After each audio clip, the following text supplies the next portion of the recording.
आजच्या भागात आपण बघणार आहोत लेखन म्हणजे काय आणि प्रेरणा म्हणजे काय. कारण लेखन प्रेरणा हे दोन शब्द आहेत आणि लेखन म्हणजे काय आणि प्रेरणा म्हणजे काय हे समजलं की लेखन प्रेरणा आपल्याला लेखन प्रेरणा ही संकल्पना आपल्याला समजून येते. महाराष्ट्र शासनाने साहित्य सम्राट अण्णाभाऊ साठे यांचा जन्मदिवस यांची जयंती ही लेखन प्रेरणा दिन म्हणून साजरा करण्याचं ठरवलेलं आहे. तशी अनेकांची मागणी होती. त्यात आमचे मित्र शिवा कांबळे सर यांचेही पत्र शासनाला दिल्याचा मला वाचायला मिळालं. तर यामध्ये लेखन आणि प्रेरणा हे दोन शब्द आपण समजून घेतलं म्हणजे आपल्याला या विषयावर बोलायला, या विषयावर आपल्याला लिहायला मदत होत असते. आता काही जणांचा प्रश्न असा असू शकतो की लेखन प्रेरणा काय उपयोगाची आहे, त्याचं काय महत्त्व आहे, लेखन का केलं पाहिजे वगैरे वगैरे. आता हे प्रेरणा म्हणजे काय हे पहिल्यांदा आपण समजून घेऊ आणि म्हणजे लेखन म्हणजे काय हे समजून घेऊ आणि मग लेखनाचे महत्त्व काय असते हे देखील पुढच्या भागामध्ये आपण समजून घेणार आहोत. बघा, दिव्यासाठी तेलाची जितकी गरज असते, दिव्यासाठी तेलाची जितकी गरज असते तितकीच लेखनासाठी प्रेरणेची गरज असते, यशासाठी प्रेरणेची गरज असते. माझा यशाचा राजमार्ग हा जो ग्रंथ आहे, या ग्रंथामध्ये प्रेरणेची का गरज असते हा एक छान लेख आहे. तर या लेखाचा संदर्भ देऊन मी आजच्या भागातही प्रेरणा म्हणजे काय, प्रेरणेची गरज काय या अनुषंगाने मी बोलणारच आहे. तर मी आता सांगितलं की दिव्यासाठी जशी इंधनाची गरज असते, तेलाची गरज असते, तर तितकीच यशासाठी आणि लेखनासाठी म्हणजे मानवी कृती आणि उक्तीमागे हे कुठली तरी विशिष्ट अशी प्रेरणा असते. ज्यांच्या प्रेरणा संपल्यात ना, मग माणसं ती जागची चालत नाही. म्हणजे त्यांचं एक एक काही संपलेलं असतं. जगण्याचा उद्देश एकदा संपला, जगण्यामागची प्रेरणा संपली, माणूस ढकलगाडा होतो, स्वयंप्रेरित राहत नाही. म्हणून प्रेरणा ही अतिशय महत्त्वाची गोष्ट आहे. जीवनाच्या सगळ्या बाजूला अंगाला ही उपकारक ठरणारी गोष्ट आहे. म्हणून ही समजून घ्या वेळातला वेळ काढून. तुम्ही खूप बिझी आहात मला माहीत आहे. तर प्रेरणेशिवाय मनुष्य कुठल्याही क्षेत्रात यशस्वी होऊ शकत नाही. लेखन करायचं आहे, प्रेरणाच नाही. कशासाठी लिहू, कुणासाठी लिहू, काय लिहून फायदा आहे, कोण लेखनाला कुत्र विचारते, असं जर तुम्ही प्रेरणाहीन असाल तर तुम्ही काही लिहिणार नाही. म्हणून प्रेरणा जितकी तीव्र असते, विधायक असते आणि प्रभावी असते, तितकेच तीव्रतेने मनुष्य कार्य करायला तयार होतो. हे कार्य करण्यामागे ज्याच्यामुळे तयार होतं त्याला प्रेरणा म्हणतात. ज्या बाबीमुळे एखादं कार्य करण्यास मनुष्य तयार होतो त्यास प्रेरणा म्हणतात. लक्षात आले का? तर एक जशी भूक लागली की माणूस जेवायला तयार होतो. ही भूक ही प्रेरणा आहे, गरज आहे. अनेक प्रेरणा असतात मानवी जीवन जगण्यासाठी. प्रेम ही प्रेरणा आहे जगण्यामागे. प्रशंसा आहे, कोणाही प्रशंसा करणार असेल तर काम करावं वाटतं. आणि काही प्रशंसा नाही केलं तरी काही माणसं काम करतात, कारण ते जगाची गरज आहे म्हणून. बुडती हे जन न देखिवे डोळा म्हणून कळवळा येतो असे ही प्रेरणा आहे तुकाराम महाराजांच्या साहित्याची. सन्मान हे बाह्य प्रेरणा आहे.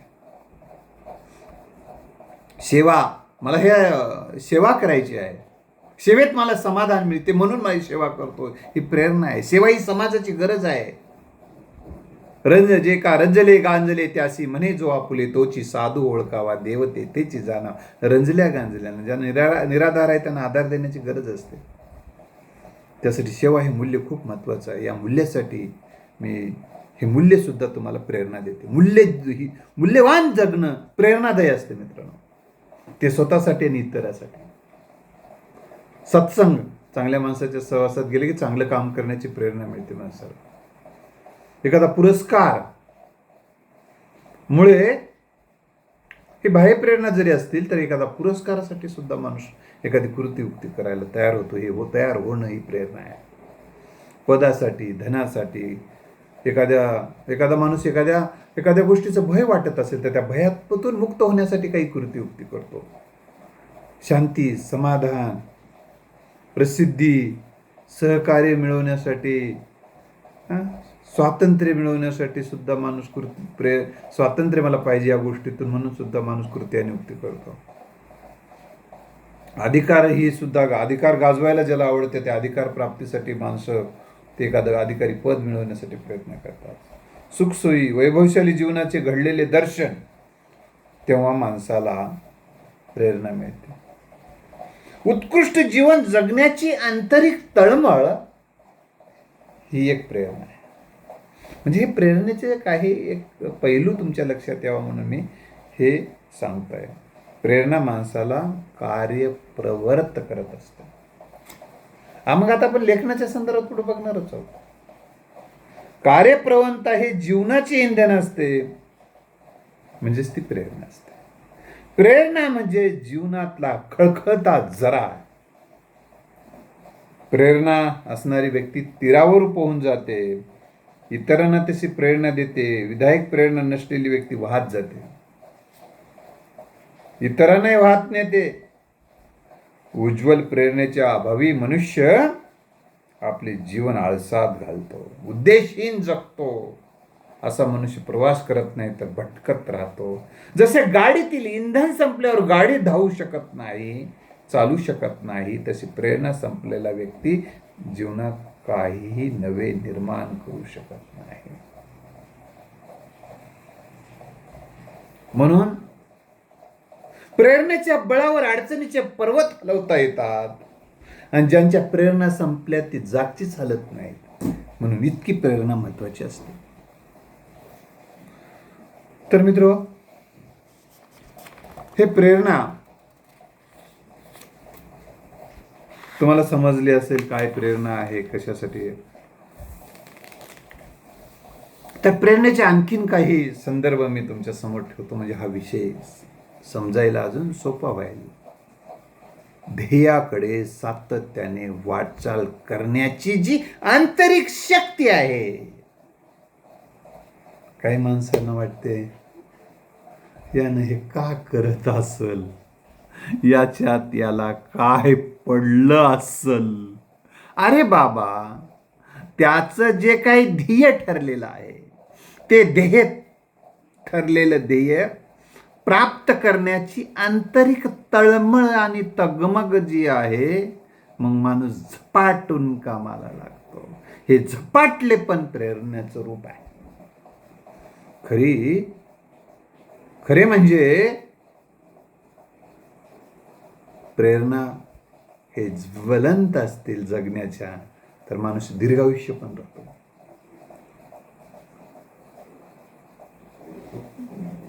प्रेरणा ही ध्येयासाठी असलेली अखंड तळमळ आहे, कधी कधी नाही.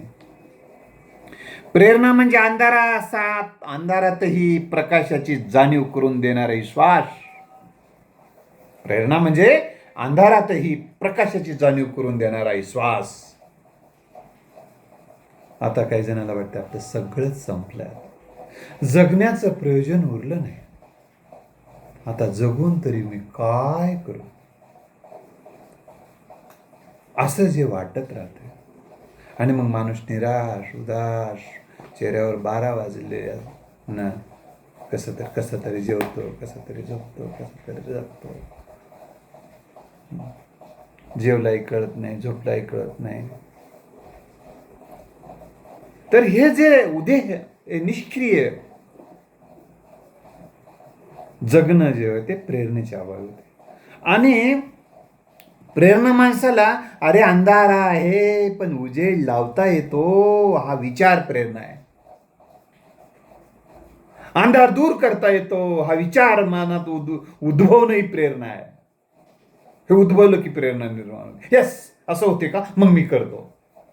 म्हणून प्रेरणा जागवल्या पाहिजे, प्रेरणा दिल्या पाहिजे. माणूसच एकमेकाला प्रेरणा देत असतो आणि माणूसच प्रेरणा घेऊ शकतो इतरांकडून, निसर्गाकडून सुद्धा.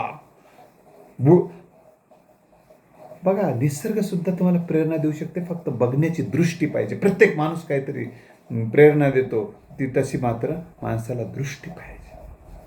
ओले मुळ भेदी खडकाचे अंग, अभ्यासाशी सांग कार्यसिद्धी. ओले मूळ खडक भेदून जाऊ शकते, हे पाहिलं तुकोबारायांनी आणि म्हणाले, ओले मूळ भेदी खडकाचे अंग, अभ्यासाशी सांग कार्यसिद्धी. अभ्यास हे कारण आहे सिद्धीचं, आणि तुम्ही ते करू शकता. कारण कधी ओली मूळ जर खडक भेदून जाऊ शकतं तर माणूस काही करू शकतो. प्रेरणा असेल तर माणूस आकाशामध्ये विहार करू शकतो विमानाच्या सहकार्याने. अंधारात, म्हणून काही जणाला सगळं अंधारमय वाटते ना, प्रेरणा संपली. नाही, अंधारातून मार्ग निघतो. हा विचार जर मनात जिवंत असेल तर अंधारातही प्रकाशाची किरण दिसायला लागतात, आणि त्या किरणाचा विस्तार करून माणूस प्रकाशमय जीवन करू शकतो. स्वतःची सर्वोच्च अशी क्षमता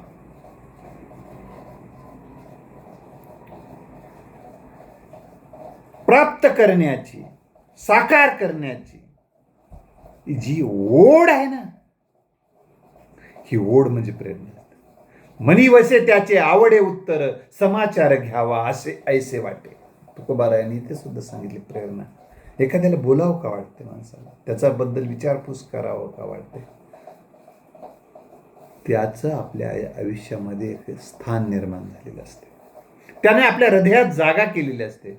जी माणसं आपल्या हृदयात जागा केलेली असतात त्यांच्यासाठी माणूस विचारपूस करतो, हे ते नाही म्हणलं तरी करतो. लेकरू आईच्या भाविश्वाचा अविभाज्य भाग असतो. त्यांनी जन्माच्या अगोदरही पोटात असते आणि जन्मल्यानंतरही तो पोटातच असतो, आईच्या हृदयातही असतो. तुम्ही शब्दशः अर्थ नका घेऊ. असतो म्हणजे घारे इंडे आकाशी, चित्त तिचे पिल्लापाशी. खाताना, बसताना, उठताना, झोपेत स्वप्नातही जळी स्थळी काष्टी तिला तिचं लेकरू दिसत असतं. म्हणून हिरकणी, तुम्ही बघितलं हिरकणी चित्रपट, इतिहासामधलं एक पात्र आहे, इतिहासातली ही व्यक्ती आहे. लेकरू गडाचे दार बंद झालेले असतात, जाता येत नाही. ती गडावर व्यापार करण्यासाठी आलेली असते, काही वस्तू विकण्यासाठी आलेली असते, काही विकण्यासाठी आलेली आहे. पण दार बंद झाले, आता दार तर कोणीच काढू शकत नाही. पण लेकराच्या आठवणीने तगमग जशी मासा पाण्याबाहेर काढल्यानंतर पाण्यात जाण्यासाठी धडपडतो, त्याला जीव वाचवण्याची प्रेरणा. आपल्या लेकरासाठी ती अस्वस्थ झाली, अस्वस्थता प्रेरणा आहे. आणि मग ती गडातून तिथं जीवाला धोका असताना धोका पत्करून तिने गडाच्या खाली उतरली. महाराजांनी मग तिचा सत्कार केला. ही जी माया, हे जे प्रेम आहे, ही प्रेरणा आहे. एक माणसाला ही जीवनाचा एकदा अर्थ कळाला ना, माणूस प्रेरणावान जीवन जगतो. ज्याला जीवनाचा अर्थच कळाला नाही घूमेंगे फिरेंगे नाचेंगे ऐश करेंगे और क्या, पण वैभवशाली जीवन ते नाही आहे. वैभवशाली जीवनामध्ये जीवनाचा अर्थ कळाला असतो. त्याच्यामुळे ज्या जगण्यानं इतरांची मान आणि शान उंचावली जाते, ते जगणं म्हणजे प्रेरणादायी जगणं असते. तुमची आठवण काढूनही खाली मान घालावं लागत असेल लोकांना, तर तुम्ही जगणं नाही, ते मेलेलंच बरं. तर जीवनाचा अर्थ एकदा कळला की प्रेरणेचा उदय होतो, आणि ते अधिक अर्थ पूर्ण करण्यासाठी, त्या अर्थाला प्रत्यक्ष जीवनात आणण्यासाठी माणूस मग कृती उक्ती करायला तयार होतो. ती प्रेरणा असते. मानवी कृती उक्ती माग प्रेरणा असते. माणूस ज्यामुळे कृती उक्ती करायला तयार होतो, ती प्रेरणा आहे. आणि प्रेरणा म्हणजे व्यक्तीच्या अंतर्मनात निर्माण होणारी अशी ही एक मानसिक शक्ती आहे. ती मानसिक शक्ती आहे. आता बघा, तुम्ही थकून आलात, आता मला पाणी सुद्धा घेऊन पिवा वाटत नाही असं म्हणलं, आता म्हणजे सगळं संपलंय असं म्हणाल, आता काहीच नाही, मला तोंडात पाणीच टाका म्हणायला लागला, मी इतका थकलो म्हणायला लागला.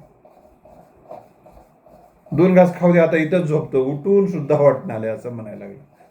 पण भूकंप व्हायलाय, अरे भूकंप धडपड, पण आधी काय घराच्या बाहेर पडा, हे कुठून आलं? हे जीवन जगण्याची प्रेरणा. जीवन जगावं वाटलंय तुम्हाला म्हणून, नाही मरू दे आता, जाऊ दे, मग जाणार नाही. मला दवाखान्यात नको, मला औषध नको, मला गोळी नको, मला आता अन्नही नको, मला पाणी नको, आता मला जगण्याची इच्छाच राहिली नाही. ही इच्छाच नसणं म्हणजे प्रेरणाच नसणं. लक्षात आलं? ही मानसिक ऊर्जा आहे, जिला ध्येय निश्चित करण्यास साठी ही ऊर्जा तुम्हाला काम करते. अडचणीवर मात करण्यासाठी सुद्धा जशी क्षमता लागते, कौशल्य लागते, तशी मात मला करणं गरजेचं आहे. त्याशिवाय मी जिवंत राहू शकत नाही, त्याशिवाय माझ्या जगण्याला अर्थ नाही असं वाटलं की माणूस ती गोष्ट करायला तयार होतो. महाराजांसाठी, छत्रपती शिवरायांसाठी माझा जीव गेला तरी हरकत नाही भावना आणि भूमिका घेऊन जगणारे तानाजी मालुसरे सारखे, बाजी प्रभू देशपांडे सारखे, शिवा काशीदान सारखे, मदारी मेहतर सारखे असे असंख्य मावळे होते. म्हणून आधी लग्न कोंडाण्याचं, मग रायबाचं. 1 मेला तरी,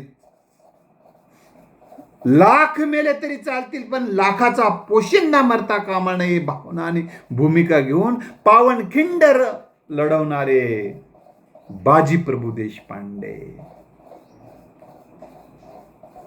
कोणत्या प्रेरणेने ते जगत होते?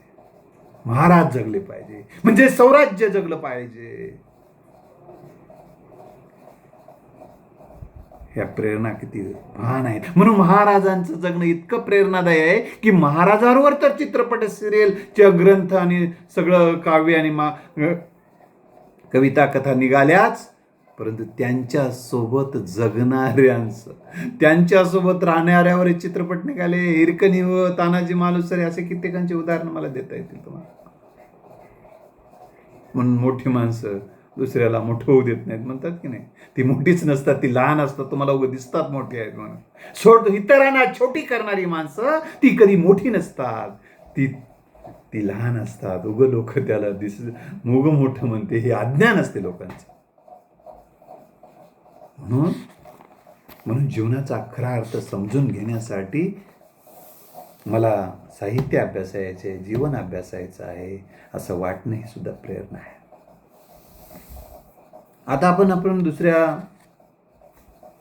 भागामध्ये आपण बघणार आहोत, लेखन म्हणजे काय, साहित्य म्हणजे काय. लेखन म्हणजे केवळ ऑफिसमध्ये बसून मेमो लिहिणं, ऑफिसमध्ये बसून नोंदी घेणं म्हणजे हे लेखन नाही. इथं लेखन, ते लेखन आहेच. पण इथं ज्या लेखनाचा संदर्भ द्यायचा आहे आपल्याला, लेखन प्रेरणा दिनाच्या निमित्तानं जो लेखन हा शब्द वापरला आहे, तो लेखन हा साहित्य या अर्थानं वापरलेला आहे. आणि मग साहित्य म्हणजे काय हे नीटपणे समजून घेणं, साध्या साध्या उदाहरणातून समजून घेणं, रोजच्या उदाहरणातून समजून घेणं, हे जर तुम्हाला समजून घ्यायचं असेल तर आपण पुढच्या भागात बघूया. कारण या भागातच आपण जर सांगायला लागलो तर व्हिडिओ मोठा होते सर, असं अजून मत असते. म्हणून मी दुसऱ्या भागात साहित्य हे म्हणजे काय हे छोटे छोटे उदाहरणं देऊन सोप्या भाषेमध्ये तुम्हाला समजून सांगणार आहे. जर हा व्हिडिओ जर तुम्हाला आवडला असेल आणि इतरांनाच्या उपयोगाचा आहे, समाजाच्या उपयोगाचा आहे असं वाटलं असेल तर नक्की हा इतरांना पाठवा. धन्यवाद.